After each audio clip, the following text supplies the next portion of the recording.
महागणपतिं मनसा स्मरामि महागणपतिं మనసా స్మరామి. TR creations family అందరికీ నా హృదయపూర్వక ధన్యవాదాలు. సో అలాగే ఈ యొక్క వారం 5వ తారీఖు నుంచి జూలై మాసం వచ్చేసింది. అప్పుడే 6 నెలలు గడిచిపోయే సంవత్సరంలో ప్రథమ భాగం కంప్లీట్ అయిపోయింది. సో జూలై మాసానికి సంబంధించి 5వ తారీఖు నుంచి 11వ తారీఖు వరకు కూడా ద్వాదశ రాశుల వారికి రాశి ఫలాలు ఏ విధంగా ఉండబోతుందనే చూద్దాం.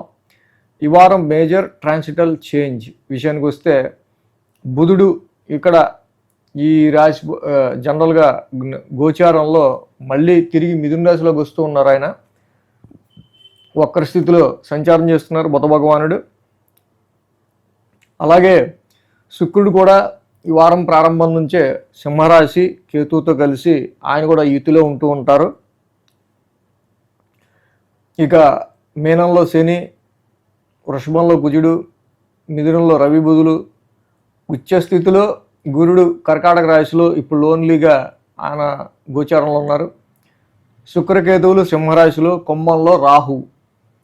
అలాగే చంద్రుని యొక్క గమనం కూడా మనం చూసినట్టయితే కనుక కుంభం, మీనం, మేషం, వృషభం ఈ 4 రాశుల మీదుగా చంద్రుని యొక్క గమనం కూడా ఉంది. ఈ విధమైన గ్రహస్థితి ఆధారంగా చంద్రుని యొక్క గమనం ఆధారంగా ద్వాదశ రాశుల వారికి సంబంధించి ఈ వార ఫలాలు ఏ విధంగా ఉండబోతుంది అనేది మనం చూద్దాం. సింహరాశి వారికి చూద్దాం. సింహరాశి వారికి రాశిలో శుక్రుడు, దశమంలో కుజుడు, అలాగే లాభంలో రవి, లాభంలో బుధుడు, 4 గ్రహాల యొక్క అనుకూలత సింహరాశి వారికి ఇక్కడ యోగిస్తూ ఉంది. సో అలాగే 7, 8, 9, 10 స్థానాల మీదుగా చంద్రుని యొక్క సంచారం ఉంది. ఆదివారం, శనివారం 2 రోజులు కూడా ఈ రాశి వాళ్ళకి సంబంధించి అనుకూలమైన ఫలితాలు చక్కగా చంద్రుని యొక్క బలం కనిపిస్తూ ఉంది. వారం ప్రారంభం చూస్తే 7వ స్థానం నుంచి చంద్రుని యొక్క సంచారం ముఖ్యంగా ఈ రాశి వాళ్ళకి సంబంధించి.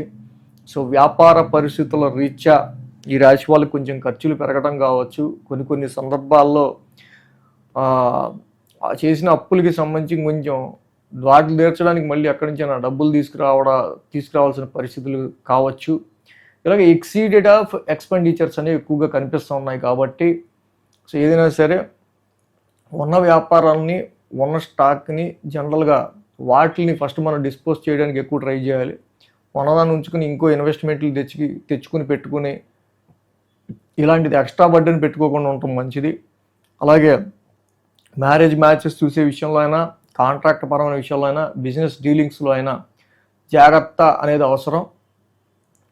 సోమ, మంగళ, బుధవారాల్లో ఈ రాశి వాళ్ళకి సంబంధించి చూస్తే కనుక కొంచెం ఆరోగ్య పరిస్థితుల రీత్యా కొంచెం జాగ్రత్త వహించడం అనేది మంచిది.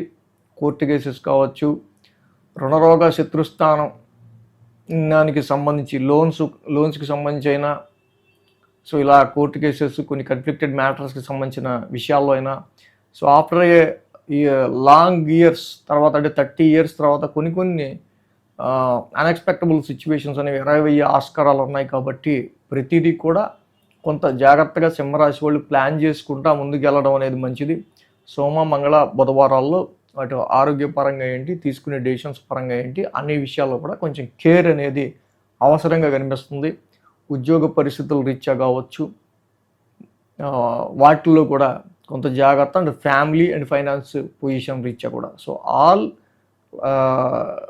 ప్రతి విషయంలో కూడా కొంచెం జాగ్రత్తగా ఈ రాశి వాళ్ళు డెసిషన్ తీసుకోవడం అనేది మంచిది.